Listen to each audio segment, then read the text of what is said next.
3, 2, 1, parti!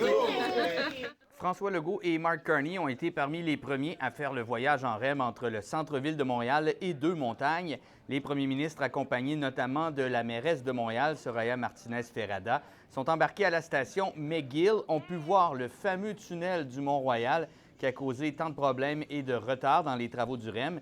Et ils sont finalement arrivés à la station de Deux-Montagnes après avoir rapidement vu le nouveau tronçon de 33 km qui comprend en tout 14 stations.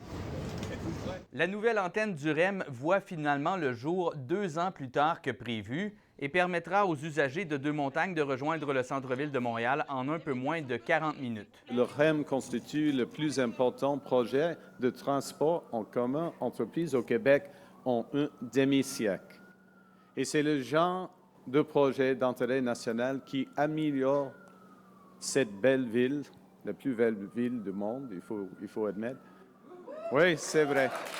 Un important projet d'infrastructure qui se concrétise donc, semblable à d'autres projets qui sont en ce moment dans les cartons des deux gouvernements pour faire face aux tarifs de Donald Trump et relancer l'économie. François Legault a notamment rappelé à Mark Carney qu'il avait plusieurs idées de projets. On a d'autres dans le transport collectif, dans le secteur naval. Je prends ma petite liste, là, mais... dire devant tout le monde, là. Donc, la Davie à Lévis ou à Sorel peut faire des bateaux pour la défense, des navires, des sous-marins. On a aussi des champions au Québec en technologie de l'information. On ne le dit pas assez, là, CGI, c'est une des plus grandes entreprises au monde. We take the example. We're fast-tracking high-speed rail spanning 1,000 kilometers from Toronto to Montreal and Quebec City. This will create 50,000 jobs during constructions, injecting $35 billion into our economy. Ce qui arrive avec Donald Trump, ça a changé le monde brutalement.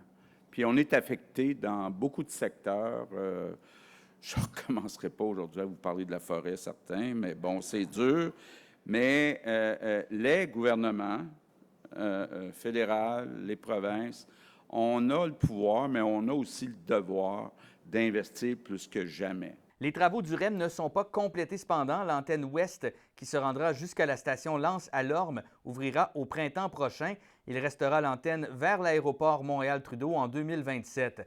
Si les problèmes ont marqué le lancement de la première antenne du REM entre Brossard et le centre-ville de Montréal, le président de la Caisse est confiant qu'on aura appris des premiers 27 mois de service depuis juillet 2023. Puis nous, ce qu'on veut, c'est un système de qualité qui est fiable pour les usagers. Donc, ils ont rajouté de l'équipement, ils ont modifié de l'équipement sur le réseau, ils ont augmenté leurs effectifs, ils sont allés chercher une expertise internationale. Nos exigences sont claires, on va les suivre, puis je suis très confiant pour la suite. Évidemment, c'est un nouveau système qui va avoir besoin d'une période de rodage.